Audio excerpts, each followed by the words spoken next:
was the one director that Hunter and I talked about, and so I went to Bruce, who was a friend of mine, and I ripped him out of retirement because he never wanted to direct another film again. I pulled him out of retirement after 27 years, and he agreed to write the screenplay and direct the film, and we proceeded. During the auditioning process, Bruce was, before that, Hunter had very specific ideas of what these characters should be. Bruce had been auditioning girls or women for the role of Chenault in the film, and there were this sort of starlets that were up and coming, or there were some that were well known and things of that nature. But you know, one of the things that Hunter was very against was stunt casting. That is to say, put a bunch of very famous people in a movie and we'll let them go, and then hope for the money in the end. So Bruce had asked me. He said he had been auditioning this one particular actress named Amber Heard. He said that he'd auditioned her 5 times, and he was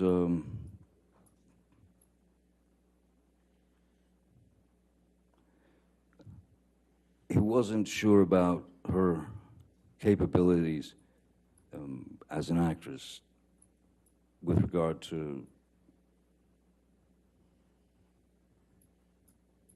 the film and the character and taking direction and that sort of thing. So he asked me if I would read with her for the film, and I had already met a number of actresses and things, and so what I said to Mr. Robinson is, I said, Bruce, I don't.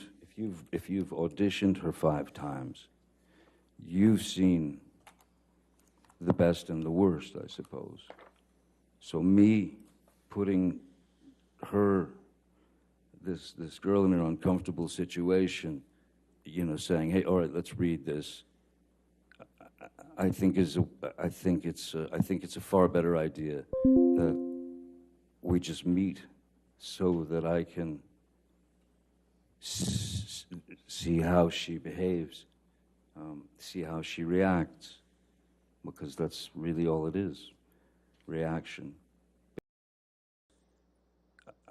I think it's a far better idea that we just meet so that I can see how she behaves, see how she reacts, because that's really all it is, reaction, behavior, and you don't have to push anything else, you know.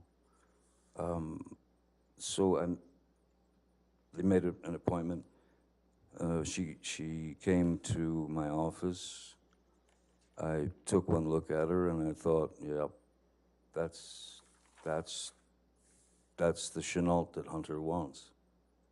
That's the one. I thought, yeah, she could definitely kill me. That's what Hunter wants. And so we spoke, and she was sweet as pie, pleasant, again, you know, intelligent, literate, very good taste. And I felt like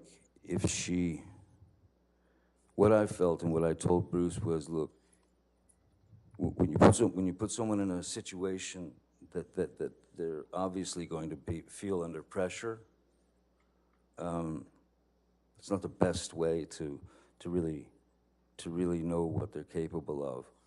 And I made suggestions such as, and which I ended up making to Ms. Heard. I made suggestions of films that might give her some insight into what we were looking for in terms of the film, which is to say, I gave her films like To Have and Have Not, and things of that nature, because I wanted to. There was something very important that felt she needed to know about stillness, as opposed to, going broad or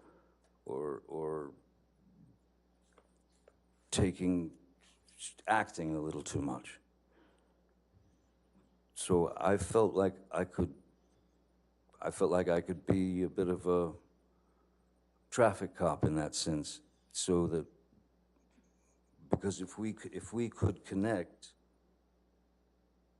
then it could work, as long as there was truth in her eyes, and as long as there was truth coming out of her dialogue, then it's all in the editing. So I felt that I could help her with that idea of stillness, and so that's when I first met Miss Heard. How would you describe your interactions with Miss Heard when you worked together on The Rum Diary?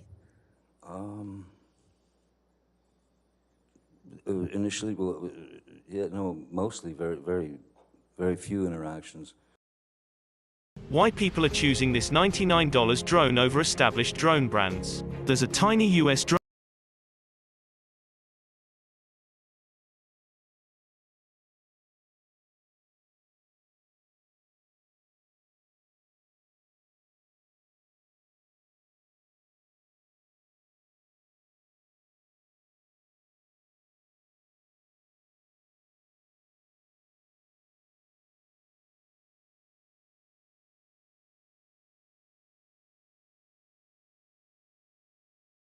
And she ends up dancing with a few of the local, like one of the local guys and stuff, and then the other local guys start to sort of close in on her. In the book and in the screenplay, as it was written, there was a requirement for nudity for the part, and I was on set the day that they were shooting that, and as I was watching the crowd coming in on her, I realized, you know what? Because I would check on Ms. Heard and say, "Are you all right? Are you sure you're okay?" Because this is, she was like, "No, I'm fine, fine, fine." But I realized that with the crowd surging in towards her, that we wouldn't have to do the nudity, because if she took her shirt off and she had a red bra on and a skirt, then if she had a red bra in her hand, when the crowd surged in on her, all she had to do was lift the red bra up out of the crowd, and there's no nudity, but it's certainly implied, because there's no nudity. The character disappears for a few days, and certainly implied. And she's quite a wreck when there's no nudity. The character disappears for a few days, and certainly implied. I remember telling Ms. Heard, "Hey, you don't have to take your clothes off. You don't have to take your top off. You don't have to. Everything's cool." And she was appreciative. But other than that, we didn't really have much interaction until there was a scene where I'm taking a shower, and then she comes into the room and she opens the shower, and we kiss. And that moment was,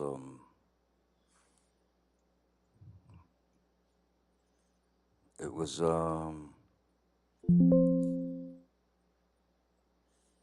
yeah, it was, it felt like something,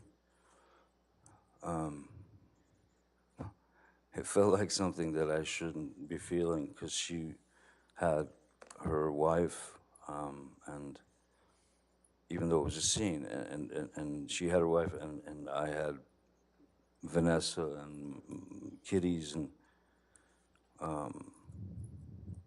yeah. When would you say your romantic relationship with Miss Heard actually began, if not in that moment? Well, I think there was something in the kiss in the shower that was very real. So that day after work, Miss Heard had come to my trailer, and I was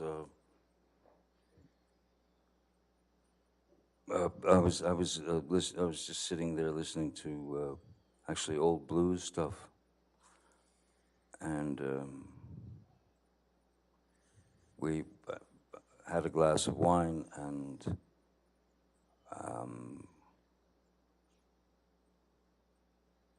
and and we kissed.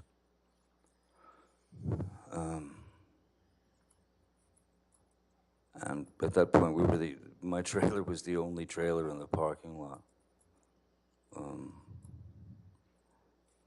She had a mind to stay in the trailer there for a while with me, and I didn't think that was a very good idea on any level, especially since there were about 9 Teamsters waiting to move the trailer. And then that was that until whenever we did the first day of the press junket for the Rum Diary in Los Angeles 2 years later, and she had broken up, I believe, with her wife, and my, for lack of a, well, my wife, we weren't married, but she was, of course, my wife, Vanessa.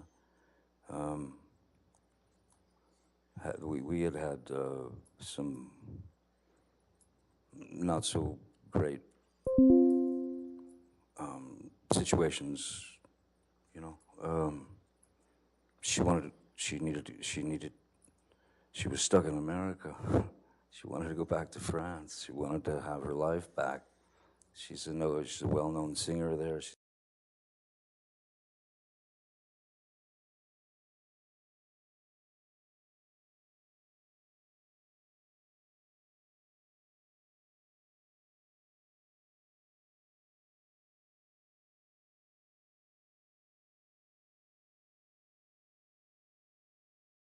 If you haven't checked your car insurance rates recently, you're probably overpaying. All right, so this is my insurance.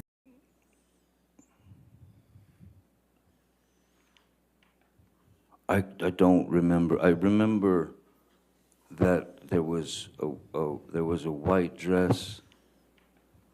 I don't remember. I remember it was infatuated with. There was a white dress, and I don't remember. I remember to Amber that there was a white dress. She loved the thing. I don't remember. I remember to Amber that there was a white dress. I remember talking to her. I don't remember. I remember to Amber that there was a white dress. I remember talking to her. I don't remember. What did you like about Miss Heard when you first started your romantic relationship? She seemed to be. she seemed to be the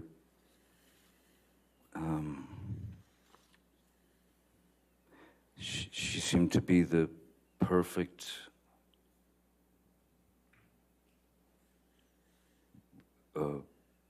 partner, in a sense, in my head and for me, because she, as I said, she seemed to be very knowledgeable about old obscure blues music that I listened to and really liked. She was literate. She was sweet, funny, nice, all those things, you know. And she was, and from the beginning of our relationship at that time, for a good year and a half, she was wonderful.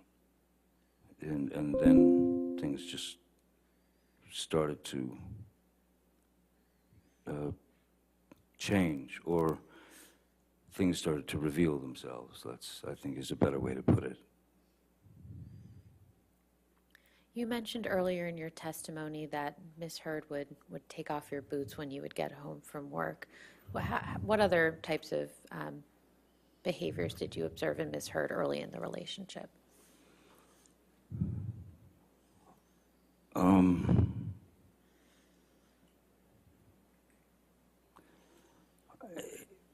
Little things that you would kind of, that it would just, you'd question in the back of your mind, you know, if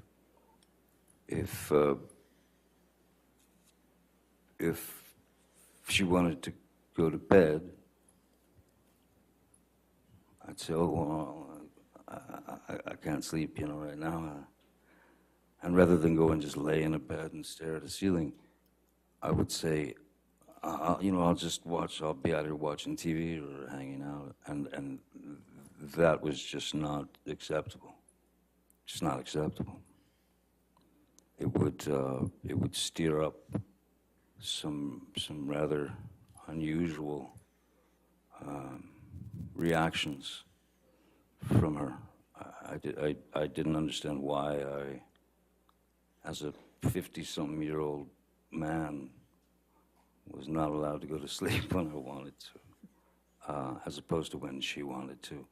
It started out with little things like that. And again, they just, they just, I suppose like anything, if they're allowed to continue, then they are allowed to grow. They're allowed to blossom into whatever they're going to become. What were you and Miss Heard's nicknames for each other? I called her Slim. Why is that? I called her Slim because of the film that I had given her to watch, like in terms of stillness, was Lauren Bacall and Humphrey Bogart. And I called her Slim, and she called me Steve, which was Lauren Bacall's and Humphrey Bogart's nicknames for each other in the film. That was their names in the film. And it you know, it wasn't lost on me the fact that there was an age difference, and that my God, when Humphrey Bogart and Lauren Bacall, that's when they met on that film, he was 45 years old and she was 19. And they stayed together until, well, for many years, until Bogart passed away. So, yeah, there was a kind of a joke, not joke, but just, yeah, I acknowledged the fact that I was the old craggy bogey and she was this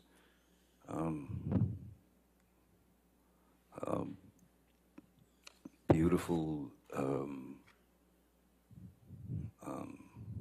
creature, just this stunning creature. When did you first meet Miss Heard's parents? I first met Miss Heard's parents when They had come out to Los Angeles, I believe, and yeah, and I feel like that I met them. I think they came to my place, to my studio, and they were two completely opposite end of the spectrum people. Paige was she was an angel. She was an angel, and I loved her very much. I loved her instantly.